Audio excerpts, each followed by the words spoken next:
Dalam sebuah hadis, Nabi jelaskan, malaikat mendoakan wanita, misalnya ibu dandan nih, dandan sebelum tidur, maka malaikat mendoakan sepanjang tidurnya ibu, ya Allah, rahmati wanita ini karena dia berdandan untuk menyenangkan hati suaminya.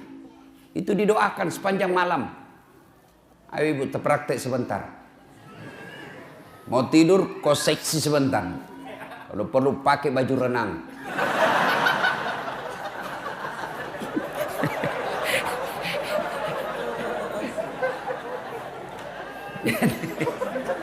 Dan juga salah paham.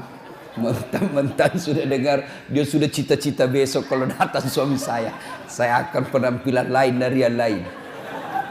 Dia pakai pantopel, pakai rok mini-mini, baju sempit, dia kuncir 3 rambutnya. Satu mau datang suaminya, astagfirullah, kesurupan istri. Ya. Tapi wanita yang dandan untuk menyenangkan hati suaminya, itu ibadah. Bahkan wanita soleha itu kata Nabi, mereka yang ketika dipandang oleh suaminya, menyenangkan hati suaminya. Tapi sayang perempuan kita sekarang Pak, terbalik. Dia mau tidur seadanya. Begitu dia mau keluar rumah, mau menyenangkan hati suaminya orang. Berdandan, pakai baju baru. Siapa yang cicilkan bajumu ibu? Hah? Hoi! Jangan ketawa, saya serius ini. Siapa yang cicilkan baju di rumah? Suami. Siapa yang belikan kalian baju? Suami. Lalu kenapa kalian ketika mau tidur kalian pakai seadanya? Ini wanita akhir zaman. Mau menyenangkan hati orang ketika mau pesta. Mau pergi arisan dia cantik. Mau pergi keluar cantik, tapi giliran mau tidur sama suaminya, pakaian seadanya. Bukan begitu yang diajarkan oleh Nabi. Pakailah. Pakai parfum ketika mau tidur. Pakai sikat gigi. Nggak ada parfum, kau cari itu pengharum ruangan.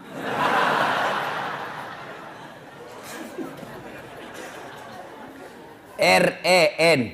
Apa itu N? Nikmat. Istri yang soleha pandai memasak merasakan kesenangan suami. Sayang 1000 sayang, wanita zaman sekarang mereka tidak mau belajar masak. Mereka tidak mau belajar masak. Perempuan-perempuan dulu ketika mau menikah dipanggil sama calon mertuanya, "Nak, sini kau nak. Itu calon suamimu, anak saya, dia paling senang sayur kangkung. Besok dia marah, nih begini caranya. Ini yang kau bikinkan. Ini maksakan kesenangan anak saya." Dan itu memang ibu-ibu dulu, itu dia tahu semua masakan kesenangan anaknya. Ibu saya itu di kampung, dia bisa bedakan itu. Oh, kalau anak saya yang pertama itu ini dia senang. Itu anak saya yang ini dia senang ini. Dia tahu semua masakan kesenangan. Maka istri yang baik, maka dia tahu masakan kesenangan suaminya. Tidak bisa tiap hari, ya sudahlah sekali sebulan. Ketika kau sudah terima honornya suamimu, kau masaklah yang dia senang suamimu. Telepon suamimu, "Bang, jangan makan di luar. Saya masak spesial hari ini buat abangku sayang." Itu kan enak. Kita mau pulang tiba-tiba masuk WhatsApp. "Bang, jangan makan di luar ya bang. Hari ini saya masak spesial buat abangku." Sebut aja mau makan apa hari ini. Tenangkan perasaan. Dan itu laki-laki bu, kalau kau SMS begitu, dia kasih lihat sama temannya di kantor. Hei, lihat istriku, istri yang soleha. Iya kan Pak? Tapi apa Bapak pernah di WhatsApp seperti itu? Paling WhatsAppnya, "Jangan lupa singgah telur bang." Masih baik kalau telur, ini pembalut disuruh kita beli Pak. Apa ketawa membayangkan diri sendiri? Bu, sekarang tapi sayang wanita sekarang. Mereka lebih senang baca-baca kosmetik ya daripada resep membahagiakan suami. Dan kita juga Pak, kalau istri di rumah masak, hargai masakan suami, istri. Itu istri paling emosi kalau dia sudah masak serius lalu bapak tidak kasih pujian. Membahagiakan istri itu memuji masakannya. Bahkan dari semua jenis bohong, satu bohong yang boleh bahkan berbahagia. Berpahala ketika bapak bohong. Apa? Bohongnya seorang suami untuk membahagiakan istrinya. Boleh. Contoh. Tiba-tiba istri kita hijrah. Bertobat. Lalu dia baca ceramah, nonton ceramah Ustadz Das'ad. Salah satu kewajiban istri memasak masakan kesenangan suami. Kalau dia pergi lama masak. Dia naik gojek lah pergi pasar.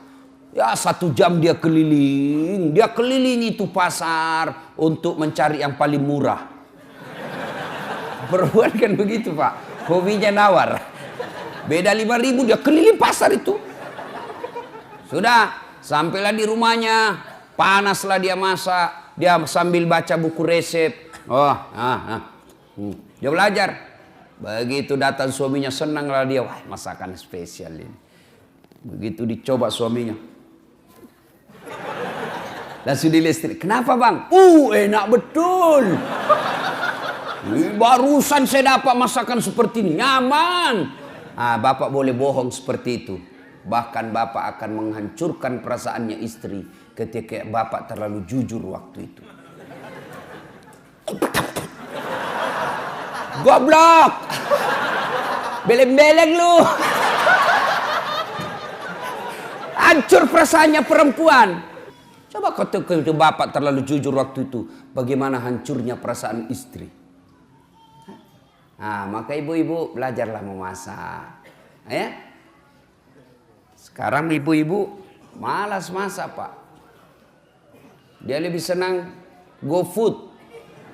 Tidak tahu kalau di sini apa ada itu ya, makanan dibeli semua. Itu kalau kota-kota besar Pak semua dibeli. Sambal terasi pun yang sudah diulek-ulek dibeli Pak. 10.000. Semua dia beli. Lalu ibu bertanya, Ustadz, dosa enggak? Saya bilang selama suamimu ridha, tidak keberatan, tidak berdosa. Tapi ingat, tidak ada pahala yang bisa kau kumpul untuk masuk surga. Tidakkah ke pasar berkeringat itu pahala? Tidakkah mengulek-ulek itu kalian capek pahala? Tidakkah anda ibu memasak itu pahala? Ketika proses itu tidak kita alami, proses membeli ke pasar, proses mengupas, proses memasak, proses menggoreng, tidak ada semua proses itu, maka tidak ada pahala yang kalian dapat. Dan ketika pahala anda tidak ada, maka apa harapanmu masuk ke dalam surga? Apakah orang masuk surga karena tidak punya dosa? Ibu-ibu, apakah orang masuk surga karena tidak punya dosa? Kalau orang masuk surga tidak punya dosa, maka tidak ada isinya surga kecuali Muhammad SAW.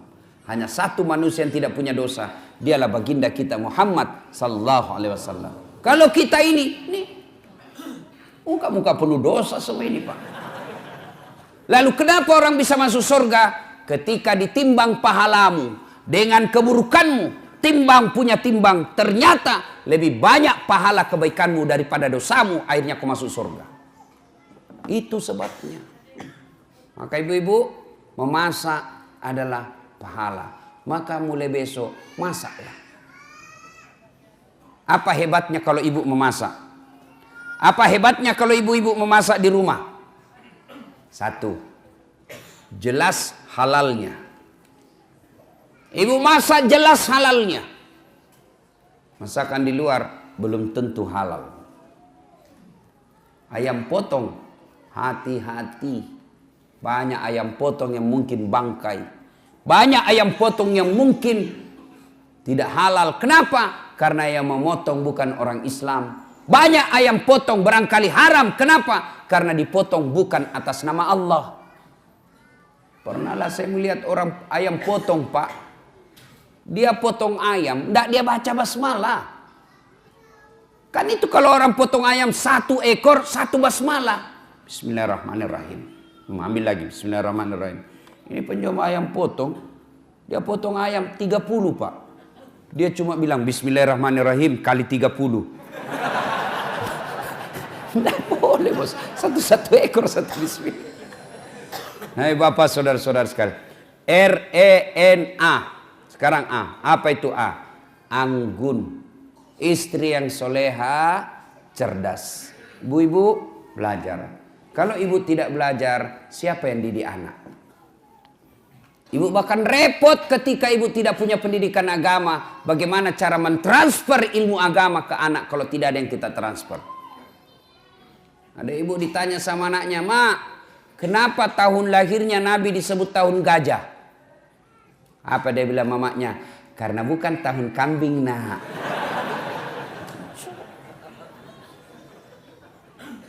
Ilmu ibu untuk mendidik anak. Maka ibu-ibu sekolah kuliah tinggi-tinggi sebenarnya bukan sekedar untuk cari kerja.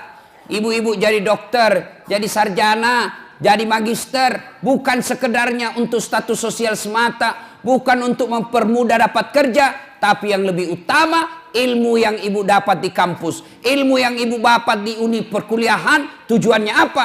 Untuk mendidik anak-anak di rumah. Jangan lagi berkata, "Wah, rugi saya sekolah tinggi-tinggi tidak jadi pegawai." Tidak ada ruginya menuntut ilmu. Ilmu yang kita dapatkan di bangku kuliah, insya Allah kita akan tiriskan ke anak-anak kita. Harus belajar. Ibu juga kalau tidak belajar, dibodoh-bodohi sama suami. Suaminya alasan rapat, ternyata pergi merapat. Itu kalau ibu beleng-beleng. Yang kelima, istri yang soleha punya sifat H. Apa itu H? Hemat, pandai mengatur, memanajemen, mengelola keuangan keluarganya. Karena berapa banyak laki-laki akhirnya berurusan dengan aparat hukum dan dihina dan dipermalukan masuk penjara gara-gara apa? Istrinya tidak mensyukuri penghasilan suami. Apa kek kau sikat di kantor, Pak? Apa kek? Masa ini kita sudah 5 tahun menikah tidak pernah kau belikan saya emas? Malulah suaminya. Akhirnya apa? Menyalahgunakan jabatan, ketangkap polisi. Gara-gara apa? Istrinya tidak mensyukuri apa yang Allah berikan kepadanya. Ibu, dengar ini. Semua laki-laki ingin membahagiakan istri. Semua kami laki-laki ingin memberikan apa yang diinginkan oleh istri. Belikan emas, belikan kamar yang baik, kasih sesuatu yang apa yang dia mau, kasih intan berlian. Tapi apa boleh buat? Rezeki dari Allah, bukan kita yang ngatur, tapi Allah. Sama jenis kerjaan kita, sama pekerjaan kita, sama kantor kita, tapi demi Allah rezeki kita masing-masing beda. Ada 3 kewajiban Allah, ada 3 hak Allah yang tidak boleh dicampuri oleh manusia. Itu rahasia Allah, itu menjadi hak prerogatif Allah, tidak boleh manusia campuri. 3, apa itu? Jodoh. Ini rahasia Allah. Biar kalian mau sekali, kalau bukan jodoh tidak jalan. Pacaran 11 tahun tidak jodoh, tidak masuk. Tapi kalau jodoh baru kenal 2 bulan, jodoh ditangkap hansip kasih nikah. 2, ajal. Kalau sudah tiba saatnya, tidak bisa diundur dan tidak bisa dimajukan. Itulah ajal. Yang ketiga, rezeki. Rezeki ini Allah yang ngatur. Bapak ibu tidak usah cemas. Allah yang tentukan rezeki kita. Maka ibu, berapa penghasilan suamimu? Selalulah ucapkan Alhamdulillah. Bang, jangan menghalalkan segala cara, bang. Saya istrimu, berapapun yang kau dapat, berapapun yang kau bawa ke rumah, saya ikhlas dan akan menerimanya dengan senang hati. Karena memang itulah rezeki yang Allah sudah tentukan untuk rumah tangga kita. Tenang kita suami. Nah, itulah jadi istri yang soleha. Ibu mau tahu lagi rahasia suami supaya dia tidak marah. Selain hargai dia, jangan bicara kasar, urus anaknya dengan sebaik-baiknya. Karena itulah prestasi terbesarnya seorang suami, anak. Nah, bapak-bapak mau punya istri seperti yang saya jelaskan tadi? Mau? Mau? Nah, bapak juga harus jelaskan tugasnya sebagai suami. Apa tugas sebagai suami? 1, mendidik. Didik istri kita, didik anak-anak kita. Gimana kita mau mendidik istri kalau kita sendiri tidak bisa memberikan teladan? Dan mendidik istri tidak sekedar mengharapkan apa yang didapat di bangku kuliah, tapi mendidiknya harus kita memberikan contoh yang baik. Tidak mungkin istri kita bisa sholat subuh lebih awal kalau suaminya sendiri sudah jam 7 masih tidur. Tidak mungkin istri kita bisa berbicara yang santun kalau kita laki-laki setiap marah kasar ngomongnya. Engkau goblok memang kau. Apa dia tahu ini si gendut hitam, pulang kau di rumahmu. Itu apa? Sepertilah Rasulullah Muhammad SAW. Beliau rumah tangganya beliau kecil. Coba lihat, baca itu sejarah hidup rumah tangga Rasulullah. Rumah beliau dijelaskan oleh riwayat kalau beliau berdiri sholat jamaah, kepalanya Rasulullah tersentuh dengan plafonnya. Bayangkan kecilnya itu rumah Rasulullah. Kalau beliau sujud berjamaah dengan Aisyah, kepalanya Aisyah mengenai kakinya Rasulullah Muhammad SAW. Begitu kecilnya rumahnya. Tapi beliau dalam keadaan rumah yang kecil itu, baiti jannati, rumahku laksana surga bagiku. Kenapa Rasulullah? Satu, karena Rasulullah memberikan keteladanan, memuliakan istrinya, tidak pernah menghina istrinya, tidak pernah kasar bicara sama istrinya, tidak pernah menyakiti hati istri beliau, padahal beliau punya istri 11.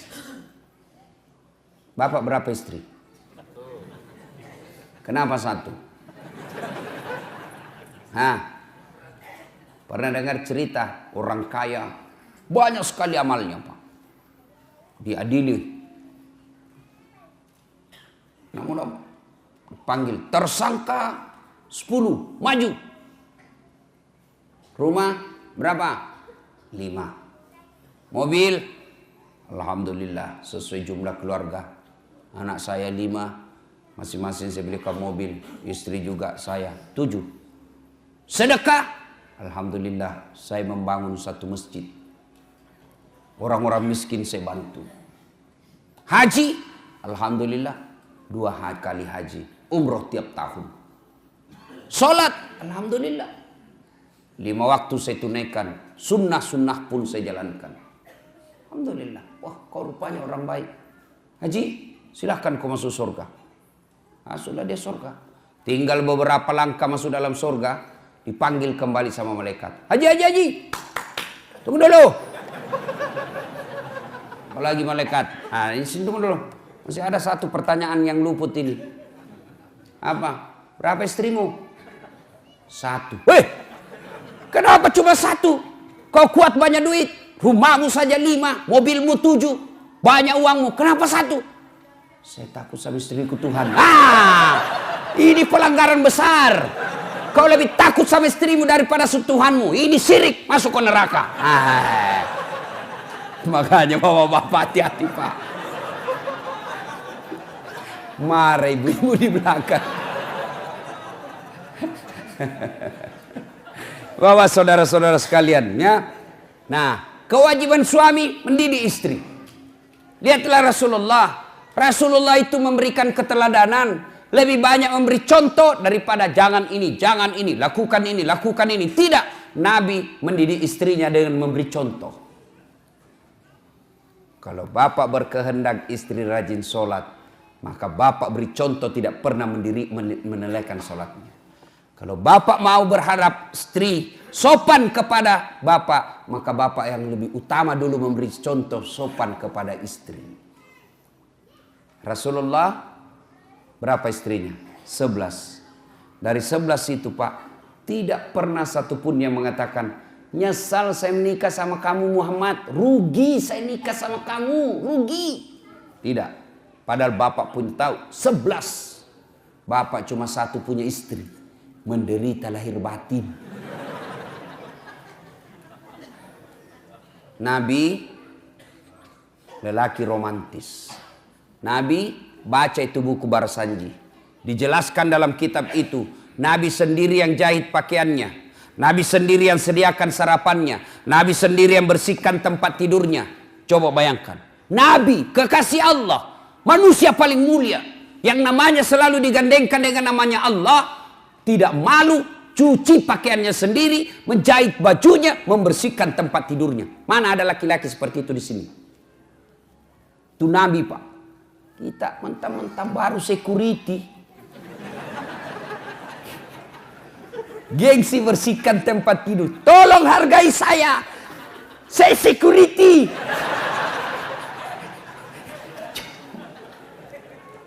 Itulah Rasulullah. Tidak malu bersihkan tempat tidurnya. Coba. Mulai besok, Pak. Memperbaiki diri rumah tangga kita. Berikan contoh yang teladan yang baik. Jangan pernah kasar bicara sama istri. Nabi romantis. Begitu romantisnya Nabi. Masya Allah. Minum. Beliau kalau minum. Setiap minum begini. Coba saya kasih contoh ya. Oh ini ada yang sudah terbuka. Misal Pak ya. Beliau minum. Bismillahirrahmanirrahim. Dia kasih istrinya. Hebatnya lagi. Bekas bibirnya istrinya yang diminum. Jadi beliau minum. Gini. Kasih lagi istri. Minum lagi setetuk. Kasih lagi istri. Hebatnya. Bekas bibirnya istrinya. Coba kalau bapak minum bekas bibir istri. Kenapa bang? Bau betul mulutmu.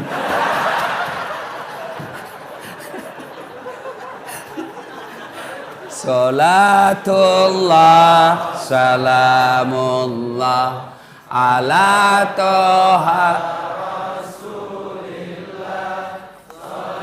Salatullah, salamullah, ala yasin. Alhamdulillah.